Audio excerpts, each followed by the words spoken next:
places in the path of his progress. Our workshop is fully equipped. Our kitchen is open. Our bar is fully stocked. And most importantly, our sitting area is very, very comfortable indeed. Excellent. Right, let's get on with something useful.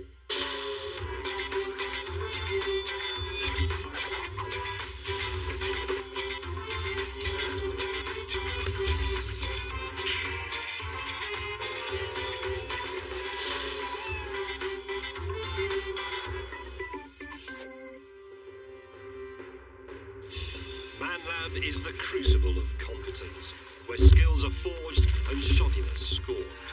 It is the shining path of enlightenment that leads us from confusion's murkiness to the stellar heights of a job well done. Coming up, I'm handcuffed to Oz Clark and an oddly dressed man from Zambia wants to kill me. Yes, it's map reading. At first it was a bit of a laugh. Now they're feeling like they're hunted. There's nowhere to hide. We just have to go faster. We practice the precision craft of woodworking and descend into the bowels of England in search of the perfect pool table. Finally, we solve a centuries-old problem, remembering the names of girls you meet at parties. Fanny. Fanny. Fanny. No, Fanny. It's excruciating. But first, a lengthy introduction to a simple question. Here we have a typical in-car portable satellite navigation system, and it is a marvellous thing, really it is. It's probably the most liberating piece of popular technology to appear during my lifetime, along with the desktop computer and the self-bleeding radiator valve. In fact, it's tempting to think that SatNav has rendered the old-school printed ordnance survey map completely redundant. But hang on a minute. SatNav is all very well if all you need to know is, at the next roundabout, take the third exit on the left. As if at a roundabout the exit could somehow be on the right. But what if you had to do some proper navigation? What if, for example, you just escaped from Dartmoor Prison? Dartmoor Prison is horrible. Originally built to house French prisoners during the Napoleonic Wars, it was designed to be even more gruesome than a 19th century Parisian Kazi. Few inmates have ever escaped, and those who did found themselves on Dartmoor itself, one of the largest wildernesses in England. Most of them had no way of navigating and would wander for days until succumbing to starvation, the cold, or the treacherous bogland. This, then, is the sheep-infested canvas against which I, together with TV's Oz Clark, will stage our very own prison break.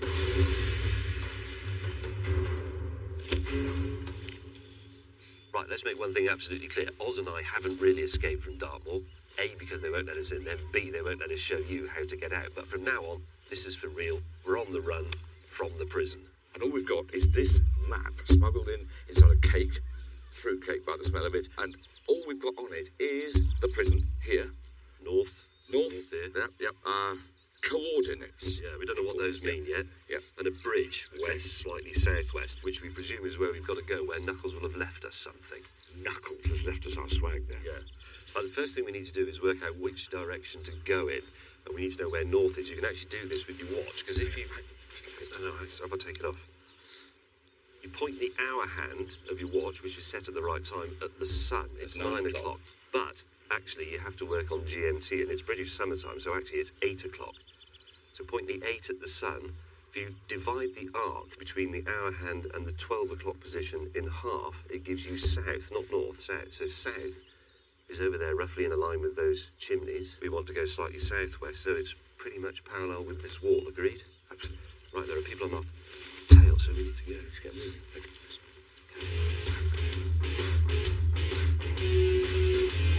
Oz and I set out for the bridge like two guests fleeing an S&M party.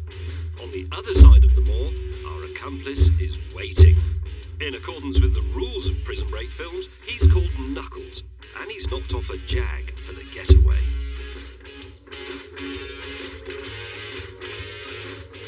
Knuckles has also left us some vital supplies by the bridge marked on the crude cloth map. Moving as one, we make the breathless 850-metre dash,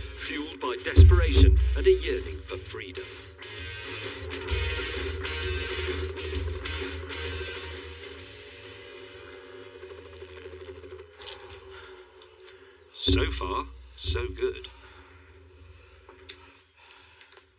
Got it. Good old Knuckles.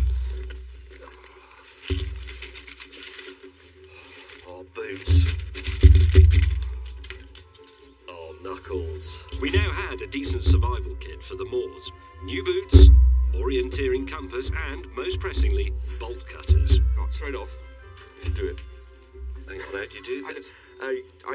One of us has to do one the other. Okay. You need to push more. Then I'll have to pull again. Let me see if I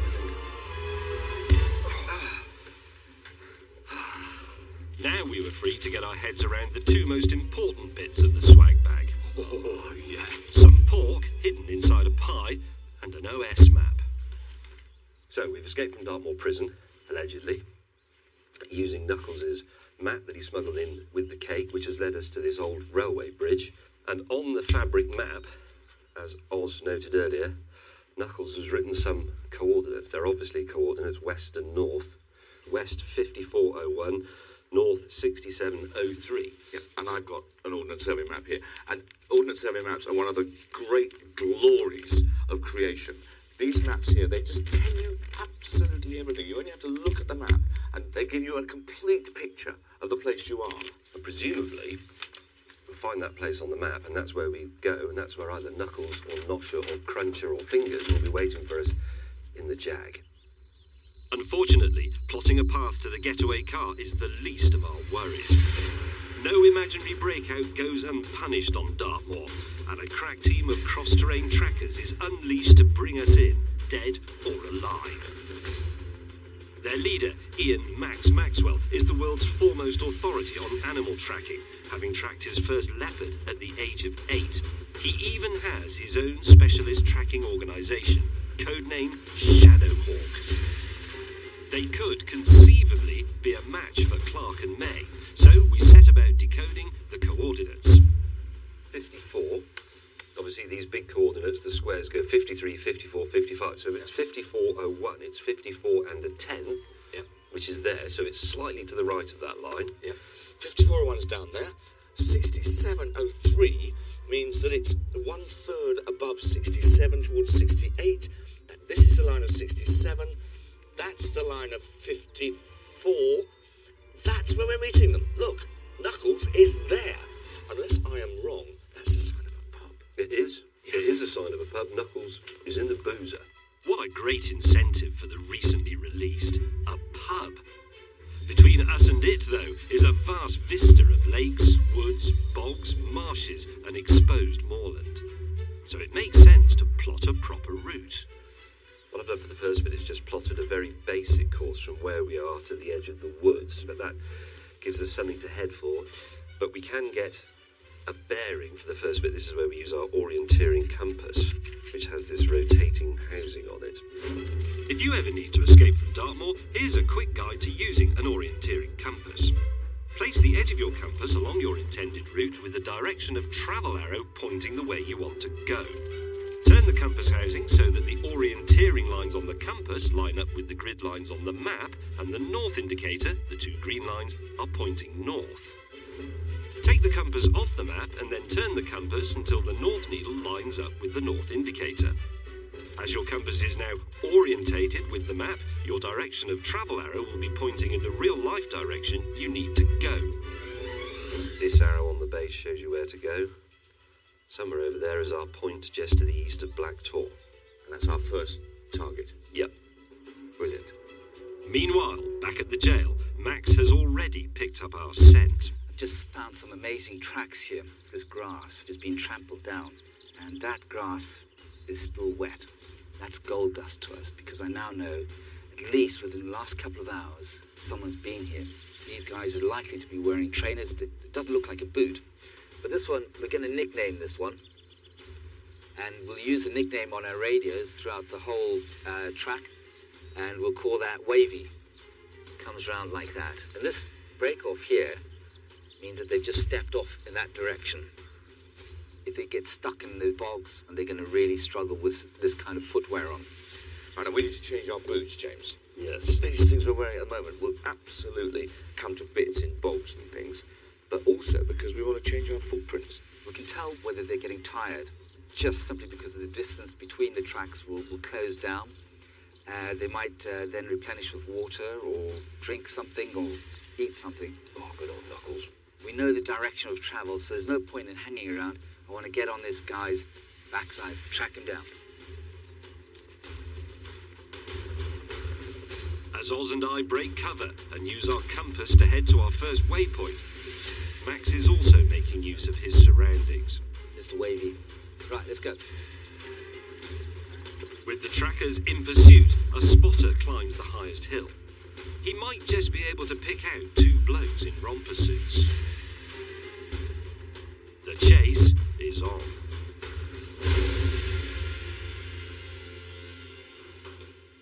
Is that it then? You didn't get very far. No, sir, that isn't it. Of course it isn't. We'll be picking the action up later as the miscreants make their way in a south-southwesterly direction. Now, the other day we were all sitting around in the Man Lab Arms when suddenly Simmy said, "Does anybody fancy a game of pool?" Well, of course we did, because we'd had a few by then, so of course we'd be brilliant at it. But as we went to rack 'em up, we discovered a problem. We don't actually have a pool table. Never mind though, this is Man Lab, so we'll make one. If you've never played pool, you will know that the vital attributes of a pool table are that it is perfectly flat and perfectly level. Therefore, pool tables tend to be substantial, weighty structures. I mean, they're not feeble, occasional tables. They are pool tables all of the time. Wood is the favoured material, so that is what we're going to use. And here is a piece of our wood, pretty much as it was hewn from the merry greenwood of old England. And we're going to use it like this, largely unchanged for the legs, because, let's face it, nature spent maybe up to a century forming for us this perfect wooden component. Why saw it up into dull old planks? Even though we've opted to leave the wood looking as natural as possible, we still have to strip off the bark. That means we spend a very satisfying but slightly medieval afternoon working at the logs with chisels until the aromatic chestnut is exposed. The real issue with our naturalistic table, though, is yet to come. Here we are in the deliveries in area of the Man Lab, and we do have a problem because no two pieces of our wood are the same. More to the point, no piece of wood we have is straight and square because, of course, nature abhors regularity, straightness and squareness. They are mere conceits of civilization. They are vanities. So the problem we have is that we have to work out where to put the bits of wood so they are in the best relationship to each other so that we do come out with something square and true. And Simmy and I have come up with this, I think, rather excellent little system. We name a nominal north on the floor, which I'm going to do here. We're going to call that north. We've selected a unique log for each leg of our table. We mark each one with north and a number. That establishes their position and orientation. Next, we mark on the irregular logs the corners of the regular pub pool table that must lie in there somewhere. Through geometric cunning, we hope to wrest engineering order from the chaos of nature. If it was a chair machine-made on a computer-controlled wood lathe, you could make 1,000 legs and 1,000 bases and they'd all go together because that's the nature of mass production, but you can't do that with this. This is woodland craft skill. So, using this rustic 4,000 RPM carbide tip chop saw, we cut the longitudinal and cross members to the right length. Then we set about chiselling the joints that will hold the table together. Here are the joints. These are very, very simple mortise and tenon joints. That is the tenon. That is the mortise cut in there. They are the same at all four corners. What's unique about each joint is this shape we're about to cut. That is the interpenetration between that piece of wood and that one. And they, of course, are unique shapes. And once we've got that in place, we'll be ready to offer up the slate, which we don't actually have yet, and that is why Rory is standing here like a virgin teenager at a wedding reception, ready for me to say, "Rory, it's time to go and get the slate. Rory, it's time to go and get the slate." Okay, off you go. So, Rory slips in his favourite CD and off he goes. 323 miles up the road, all the way to the Lake District.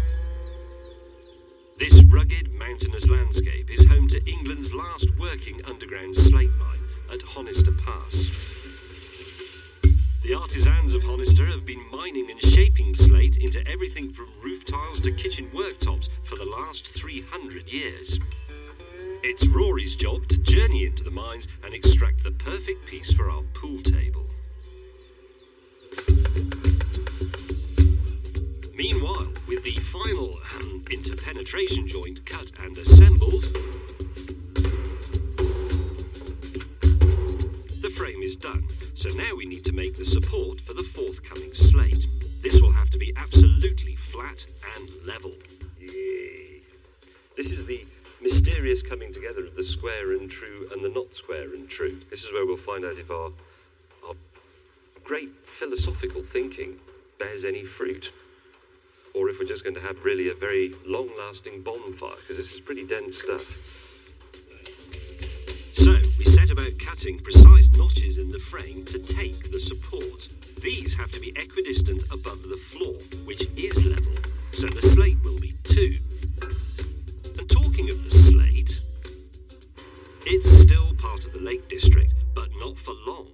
Not with Rory Barker, the most feared slate prospector of the southeast, ready to go to work. Rory ventures underground, wearing an expression that suggests it's where he just came from. How is it all rigged up here? I see these wires coming at it, Jarrett. We're using a bit of dynamite here to take a bit of the roof out. It's set off electronically. You press a button and it sends a charge through to the detonators. How loud is it going to be? Oh, it's just a little bang, just like a little pop. All right. You sure I don't need the defenders? No, press the button.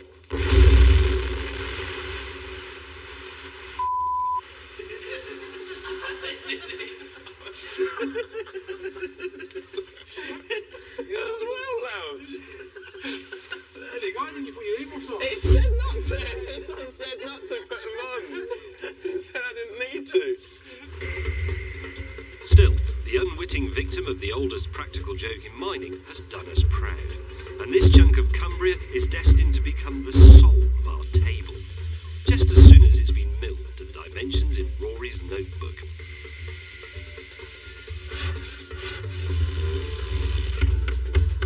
Back at ManLab, the side rails have been cut and they've been notched to take the clamps for the cushions.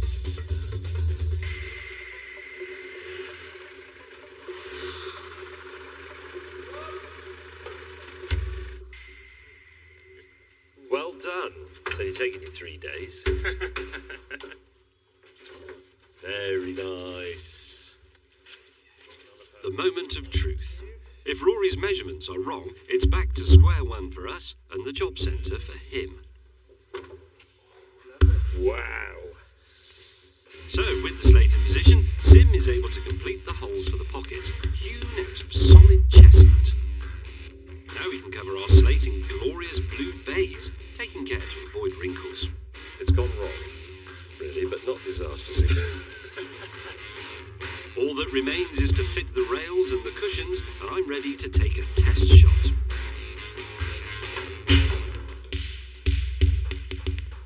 Luckily, Simmy has a wire-based solution.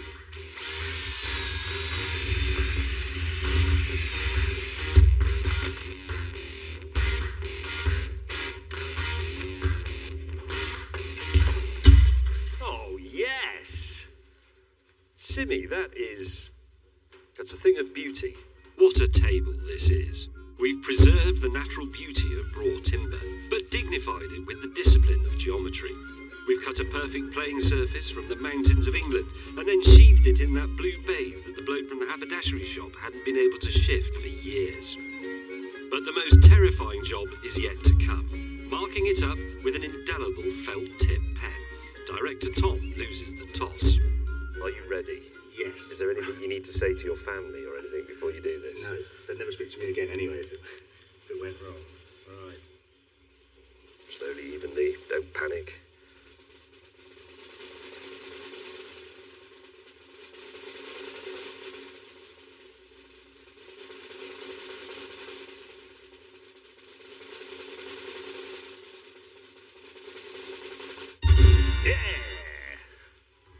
With the symbolic D filled in, our table is finally finished.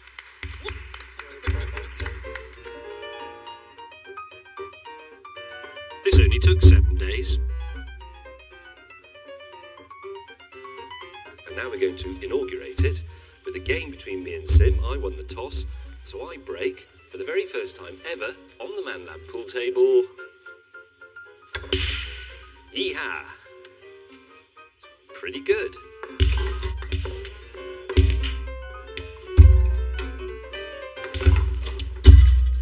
Meanwhile, there are still two men on the run on Dartmoor. Oz and I are fleeing from Dartmoor Prison, heading across the moor for a rendezvous with our getaway driver, Knuckles.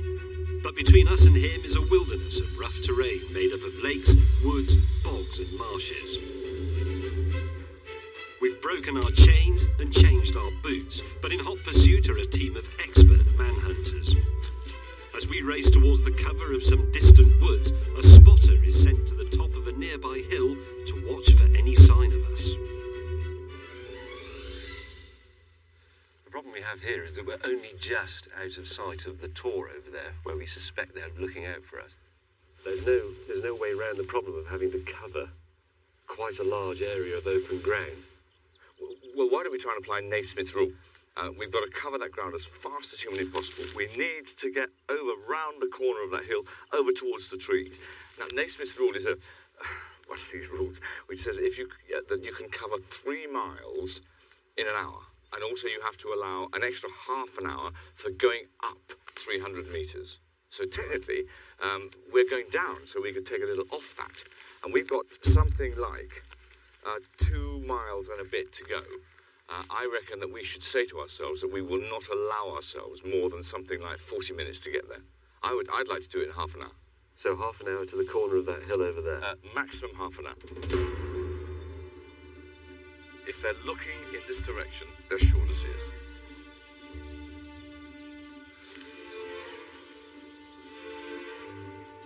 Let's follow the contour a bit. We'll make quicker progress following the contour. I mean, a fundamental rule of walking out in the countryside is follow the contours. Contours are lines of equal elevation above sea level, so these decreasing circles represent hills, with each line 10 metres higher than the last. So the closer the circles are, the steeper the hill. Oz and I should be able to use them to zigzag through the bogs on the lowest path to stay out of sight of the spotter. On to here. Onto that. And then onto the stone again. We are, after all, consummate outdoorsmen. And then to another stone, and then up. But Max and his team are just 40 minutes behind and gaining fast. Okay. I can lift this up, but basically I can tell this is really fresh because it's got a human hair from an arm on top of it. There we go. They've changed their boots, the sneaky little devils. That's what we've been following. And that's what we've been following. Mr. Wavy. Yeah, we saw that outside the prison. They've been here a while. Some water. These have been used, haven't they? There we go. They've been used once. And you see that silvering there? That leaks up. I think these guys just got out of their handcuffs. Okay, let's go, guys. Yeah, quick as we can. Okay, the track. Good stuff. And because they've changed shoes, we know that this links into that boot that was there before. Let's give it a nickname. Pineapple Boy. And the reason we call it Pineapple Boy is because the segments inside that track look like pineapple segments. Back on the moors and trying to stay low, Oz and I suddenly hit a big problem. A road.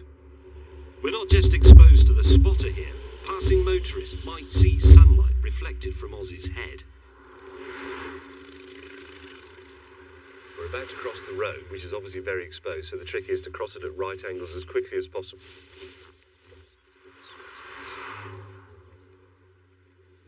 Yep.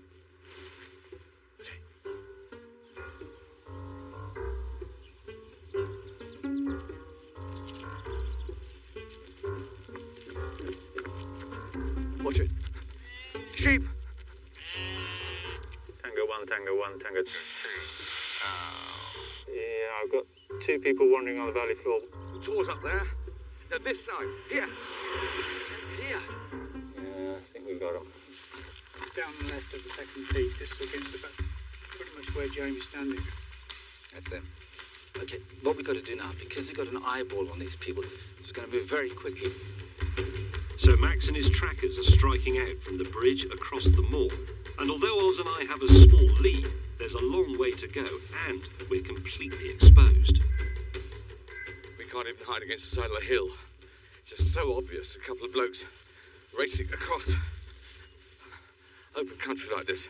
I mean, if they're up on the tour looking for us, north, south, east, west, 25% of the time they'd be looking in our direction.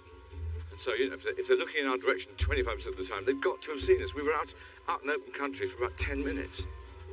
They'd have had 2.5 minutes of looking directly at our backs, flailing across that hassocky bog. Thanks to Oz, I'd fully grasped the difficult concept of 25% of something. Anyway, there's some good news up ahead. This symbol on an OS map is a tree. When you get lots of them, you get woods.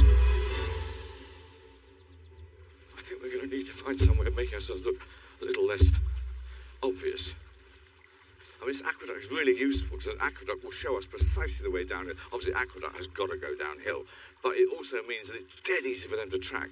So, I mean, we need to find some way of actually making ourselves less conspicuous. It won't be too bad when we get to the trees and things, but... Well, the worst thing is the boiler suit, but I can't take it off because I've only got my boxers and my t-shirt on, and if I run around like that, I'll get arrested. No, you won't. No, not out here, because the point is, it's something at 800 yards, you would look like a stick. So they wouldn't even know what you were wearing. It's actually 500 yards before you can actually see the colour of people's clothing. Now, if you want to keep the boiler suit on, and we cover, I don't know, mud, that kind of stuff, cover ourselves in mud, that will massively improve our ability to blend into the background. Somehow, the wine expert managed to make this sound like a good idea. You seriously say, I've got to do the top of my head? Well, I would. Well, in my moisturiser, which I'm lovingly applied this morning.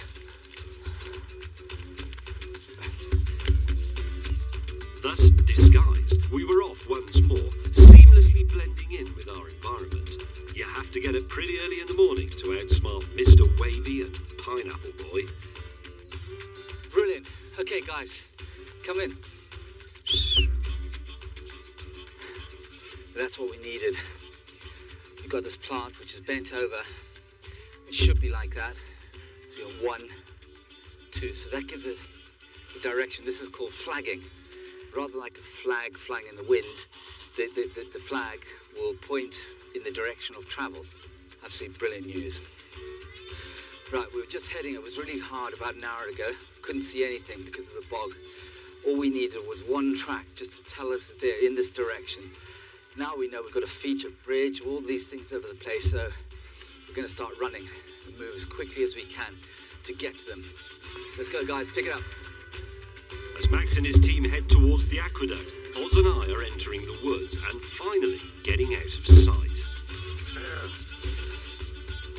Don't dally. Straight over lots of bluebells. Question is it all too late? Perfect. Tracks all over the place.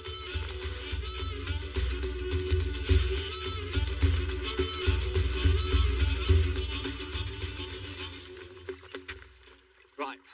Okay. This is just the oldest trick in the book. You could see where they've just literally scooped out as much mud as they can. Yeah, 2 hands like that. Grabbed it, rubbed it around, and then put onto their faces, yeah? So I'm going to do exactly the same as them to try and get into their mindset, yeah? He's getting into the mind of Oz Clarke. This is a man who truly knows no fear.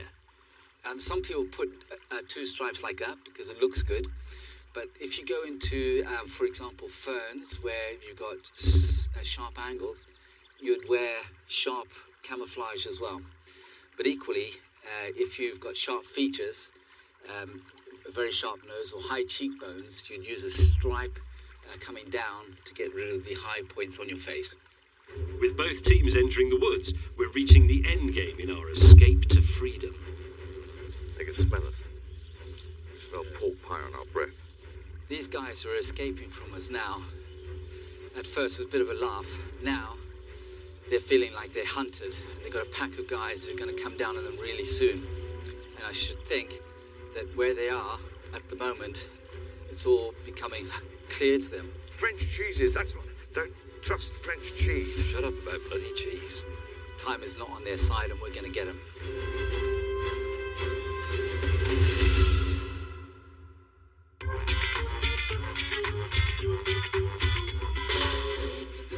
Yes, it's that part of the show where we respond to the letter that literally poured into the Man Lab only the other day. It might contain the germ of a good idea, which means we don't have to think one up, and we don't even have to pay you. Here we go. May, it says, please could you show us that clip where you laugh at Charlie's attempt to draw that girl he fancied in the last series of Man Lab? Alright, well here's the clip. In a misguided attempt to impress her, Charlie decided to capture Cass's loveliness in a beautiful hand-drawn portrait. Fortunately, I was on hand to offer a frank appraisal of Charlie's drawing skills.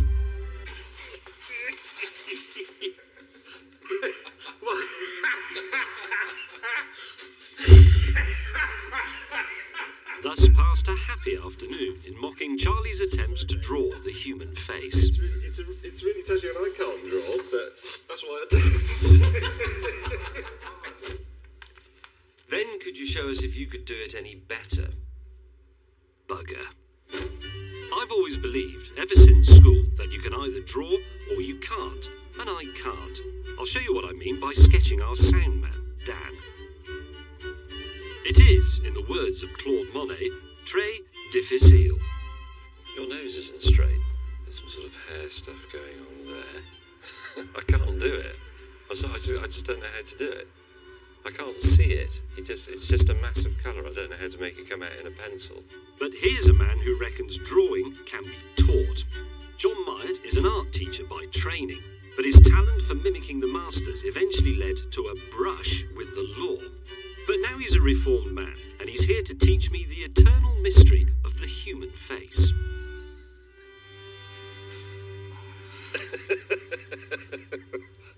Well, we can build on this, James. Is it as bad as Charlie's picture of the sun? Accepting that I am an artless buffoon is a low point in my life, but it quickly passes, and John is able to progress to some handy hints. Apparently, there are certain basic rules that anyone can follow to dispel the impression that you've had a go at drawing with your feet. If we look at the actual shape of Dan's head, you can see that, in fact, it's long and thin, isn't it? It's like an egg, but squashed in at the sides. The second thing, what hardly anybody realises, is that the eyes are halfway down the skull. If we draw a line from top to bottom, somewhere along here, you're going to find the eyes. And then, the bottom half of the face is where it all happens. Everything happens in the bottom half. There's the forehead. But halfway down again, between the line for the eyes and the line of the chin, we can roughly say somewhere there is the root of the nose. And then we split that into 1, 2, 3. And somewhere along here is the line of the lips. And then along this bottom line, we've got the chin. Now already, you can start to work on a likeness. So when you boil it down, basic portraiture is first and foremost about remembering your proportions. A line up from the edge of the nostrils will show you where the inner edge of the eye is. Ears run from the top of the eyebrows to the bottom of the nose, and so on. Then you can move on to revealing the soul of your subject. Okay, that's Dan. So I drew him earlier on before anyone had ever taught me anything about drawing, and after how long we had, about 35 minutes, 40 minutes tuition, Dan is still no oil painting, but he does look like that, which I think is better. It's actually the best drawing I've ever done. It does actually look a bit like him. This clearly requires practice, and rather than alienate the film crew further, I decide to have a crack at some tourists instead. The mark of my newfound artistry will be if anyone is prepared to pay me for my efforts. The artist Paul Cézanne once said, "With an apple, I will astonish Paris. And now, with my pencil, I will dismay London."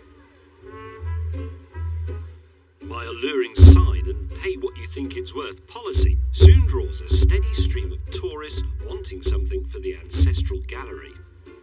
Right, you must look at me square on, because I can't, and if you could smile a bit, but try not to show your teeth, because I can't do those. I I do my best to remember my lessons in proportion. The face is shaped like squashed eggs, the halfway lines for the eyes. Unfortunately, the one thing I wasn't taught was an artist's patter. Try not to smile too much or move. So his eyes would be there in a normal human being. The trouble is, whenever I try to draw a woman, I end up making her look a bit manly. You're my first subject with no real hair to talk of, which is interesting. Ah, you see, I think I might have that roughly... No, you're still too fat. You have a haircut not dissimilar to mine, actually. I'm sorry, I don't hear very well. Probably for the best. I was beginning to realise that, like all great artists, I would never be appreciated in my own time. Look like a smuggler from about the 1800s, I would have thought.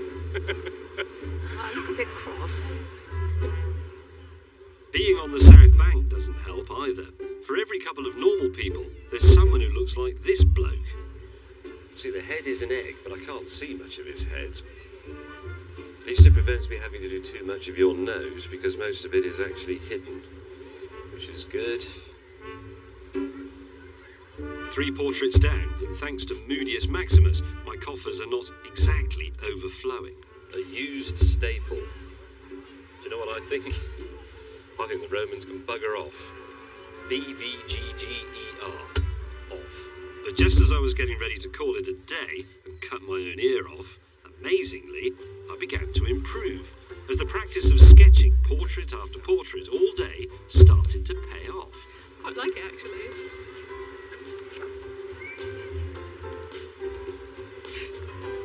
In an odd sort of way. Even though I was getting the hang of it, the question remained, would anybody actually pay for my efforts? €2.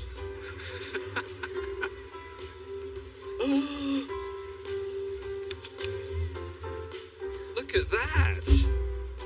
I think it's really good, actually. I do. Art, they say, is its own reward, but a grand total of £10, €2 and a used staple means I can go to the pub, and that's better. Leonardo da Vinci once said, art is never finished, it is merely abandoned. I think it's an excellent idea. Can I have a cheeseburger? So, just in case one of your viewers ever writes to you, here are those tips again. The head is roughly a squashed egg shape, tapering at the bottom. Draw a line halfway up, which is where the eyes will be. The eyes are an eye's width apart, but don't draw the middle eye. Dividing the bottom of the face in half tells us where the end of the nose will be. If you divide the space below that into 3, it will tell you where to put the mouth and the chin. Add ears, hair, beards and hats to suit.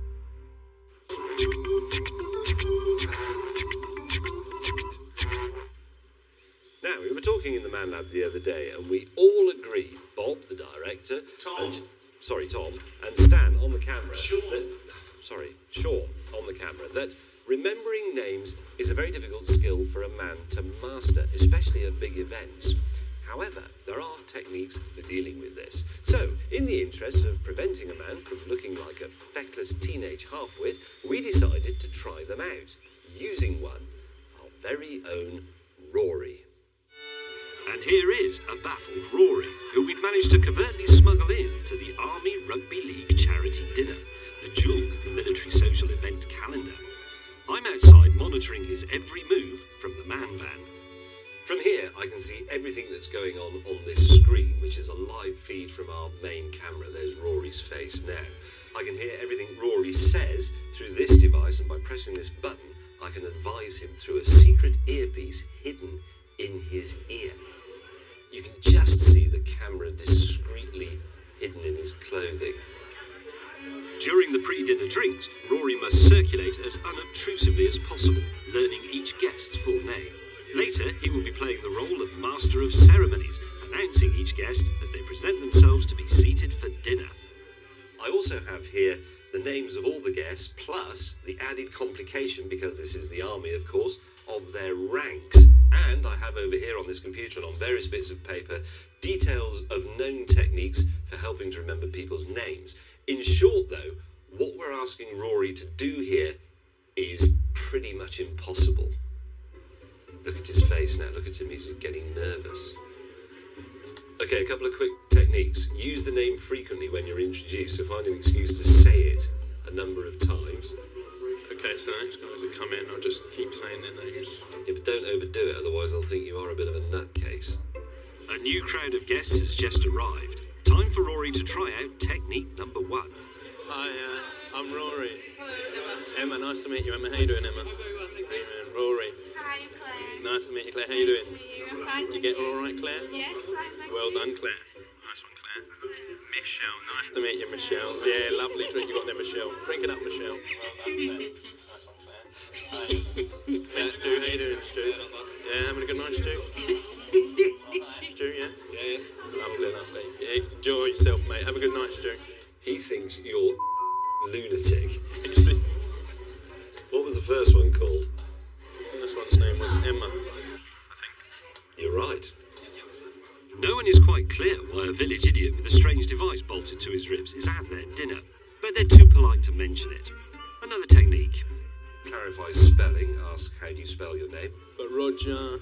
Dussard. Dussard. How do you spell Dussard? D-U-S-S-A-R-D. French. Oh, zut alors.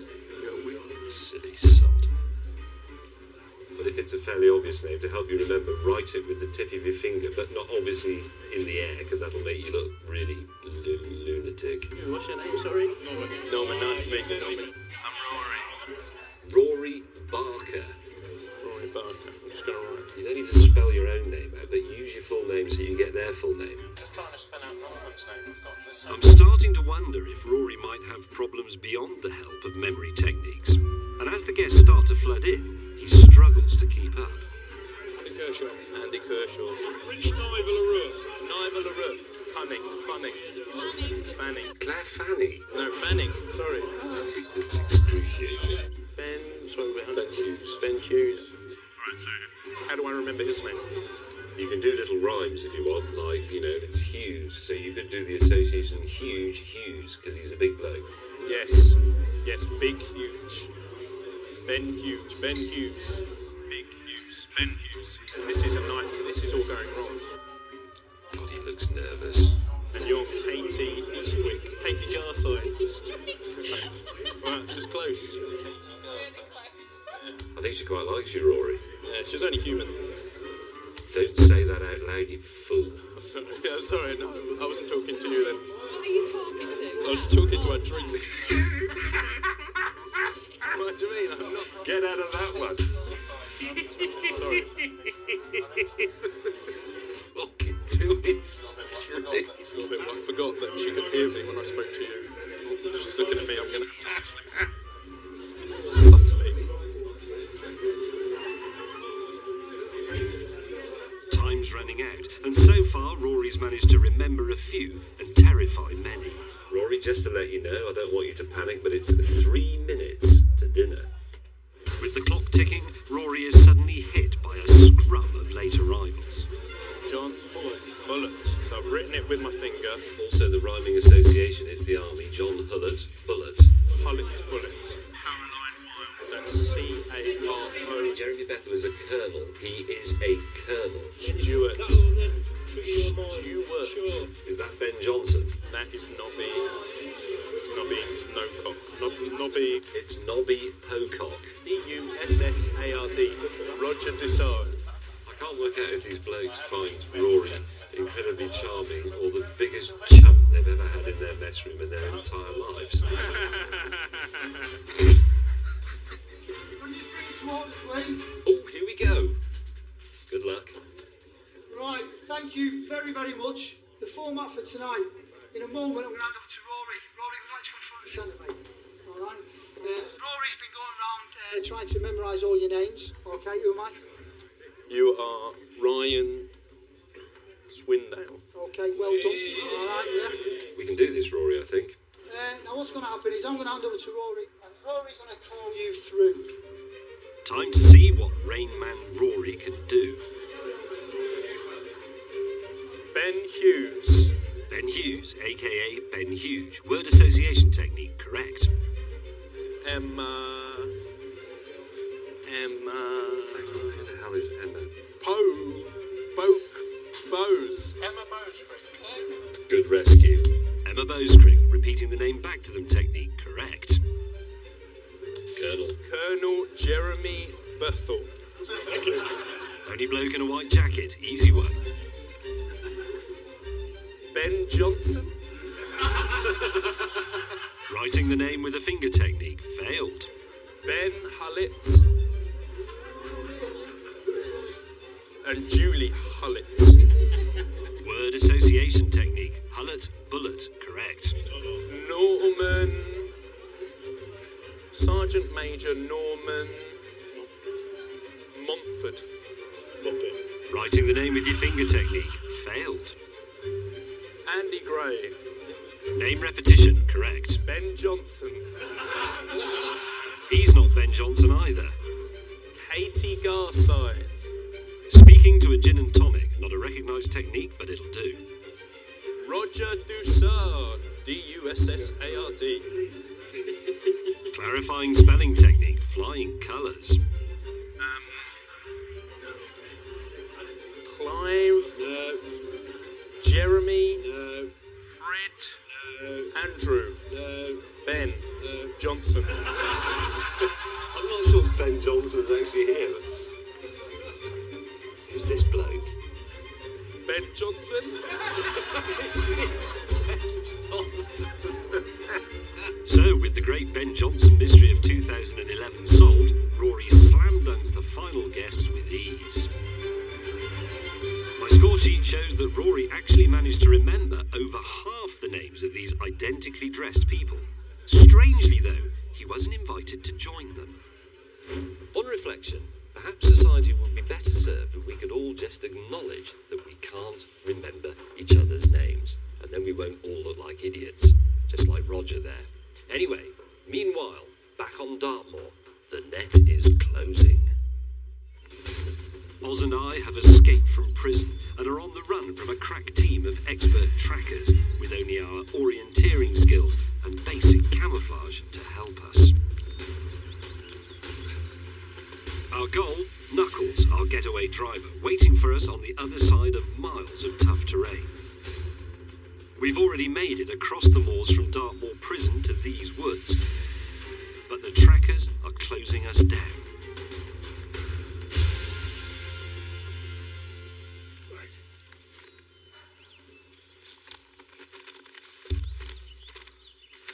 Right, quick map update. We made our point here at the edge of the woods. We've actually walked into them to this curve here on the path, widely used by ramblers and so on. Now, there's two schools of thought here. One says you should stick to the path because you go much quicker. There's nothing unusual about people walking on paths. There's already lots of tracks on them, and you don't make as much noise. The other school of thought says we should go off and try and go straight through the woods, because then we're less likely to be seen and the trackers aren't very far behind.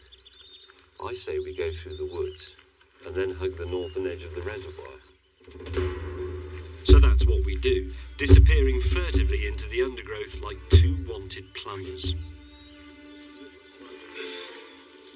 But after 20 minutes of struggling through branches and bogs and making precious little progress, Oz has had enough of my bright idea. If we keep on ploughing through there, we're going to take too long. Eventually, we reluctantly head back to the path. At this rate, Max and his tracker team will be nearly on us. The path of least resistance for trackers is crucial because there's no way if you're in a hurry you're going to go across this river, which is on my right-hand side, or break through into all of this greenery here. You're going to stay on here and move as quickly as possible. Straight on down here, and then we get to the bottom, we come to another bridge and take the right turn. Hang on. Why not cut across there and try and cut the corner off? Jane, please, honestly, let's keep going. There's nowhere to hide on the path. It doesn't feel right. Just have to go faster. I found something really suspicious. Come on.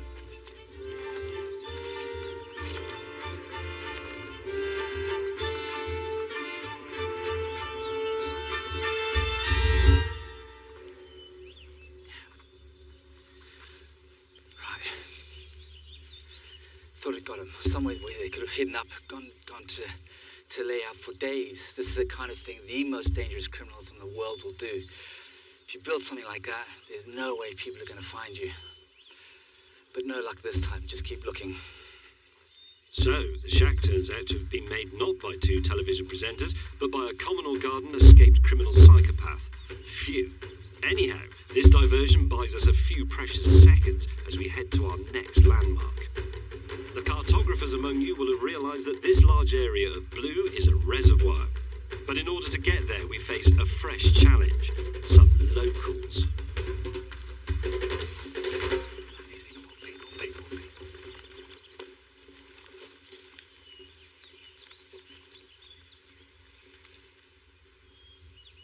Keep still.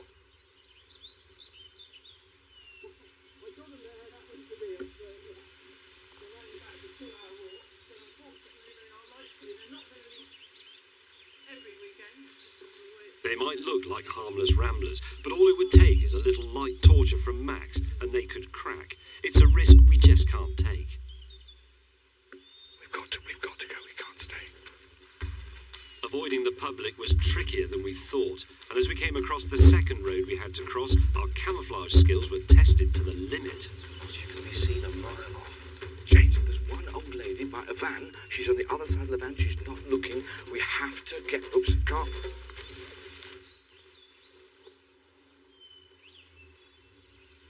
My God, he's vanished.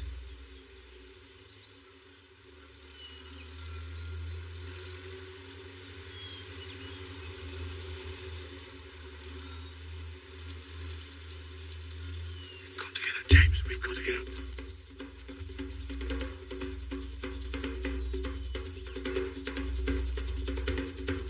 With the road cleared, we were at last onto our final major hurdle, the Burrator Reservoir, with just over 2 miles to go before our rendezvous with Knuckles. The path of least resistance drops straight down to a reservoir. Yeah, when we get down here, just a little bit further on, I want absolute hand signals over here. Because that's going to be, they're not, unless they can swim, we got to, yeah. But for once, there's something Max hasn't considered. And this is actually a very interesting point, James, because none of this is marked along here. This is marked as lake. Yeah. Because of global warming, because of the fact that we've got such dry weather at the moment, all of this should be underwater. And you can see it. Look at this stuff here. This is basically the roots going under the water. You can tell from the kind of vegetation. All of this should be underwater. It shouldn't be here. Do you know what that means? That means, I mean, if the water level stays like that, the next time this map's updated, that line will change. But for the moment, as far as the map's concerned, we're walking in the lake. And the trackers may not realise that. So, with Oz and I walking on what Max thinks is water, we make brisk progress along the north shore. But when we attempt to cut up from the lake and through the wood to the road, we nearly get collared. Hydrate, down, stop. It's them, in the field. You see them? Coming up the road? Yes. Right, down. Okay, down. Down here. Look, it's just like, see, down here.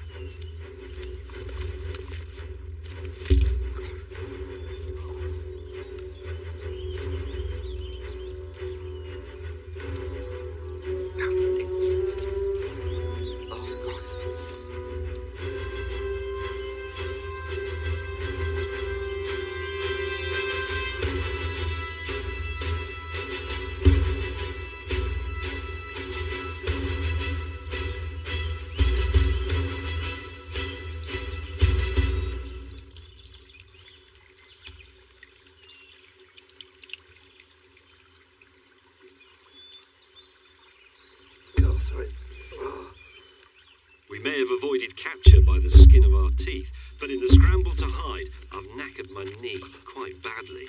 You're going to knee? And as we struggle onto a higher path in an attempt to slip past Max and his henchmen, I'm reduced to a crippled hobble. Keep going. You get down here? Yeah. Under here? Yeah. Down there. Down on that, you see that track there? Yep. Right round there. Yep. Across there, mostly through woodland. Yep. A little bit of open ground. And we're just there, James. Then you've got to dash it. Just make a dash for it. 750 metres. But 750 metres might be 750 too far. This is like a bad World War II movie. And we don't know how close they are, but they are close. Oh, it's so simple from here. just go down this track here. It's wooded all the way. The helicopter won't see us. They won't see us. Or we're just going down that track. And honestly, James, I reckon 20 minutes and we're there. Well, actually, it'll take 20 minutes. Oh, I can't do that. It's 20 minutes. We're there. Oz, I can't do that. We have to do it. Knuckles is waiting. We have to. This is the last bit. Just My knee's swollen like a kipper. I'm sorry, it was that bit in the bog. I can't run. I'll just get... They're not going to be very far away. They'll just get me as soon as I break cover. Hobbling across like an old man. You go. I'm not going to go out. I'll go down there, the wrong way. They won't expect that. I'll go and lie low for a bit. I'll come out at night. They won't find me down there, and I can just hide in the bushes. Do you want to lift up?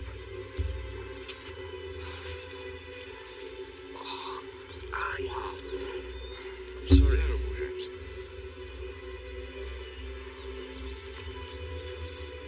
I'm not doing this now, seriously, for television, hammy acting thing. I did put my foot in a hole and twisted my knee quite badly. And it actually goes to prove that Dartmoor is a very clever place to build a prison, because a lot of the people who escaped in the 19th century drowned in bogs, froze to death. Quite a few of them actually went back to the prison and asked to be let back in. But the fact remains that with a decent Ordnance Survey map and this thing, you get this from a camping shop for £4 or £5, and your eyes and your common sense, that will take you right across terrain so inhospitable that in the 19th century they built a prison on it.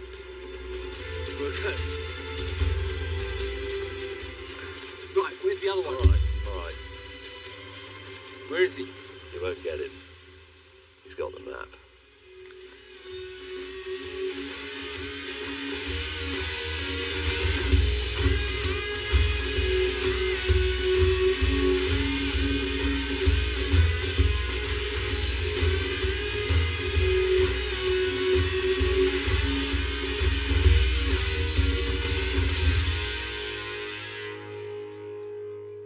There you have it. Thanks to the good old Ordnance Survey and a few basic map reading skills, a bald man in ill-fitting overalls has got away. What better recommendation is there than that? It now remains only for me to say goodbye from here. North 52 degrees, 26 minutes and 23 seconds. West 0 degrees, 13 minutes and 11 seconds.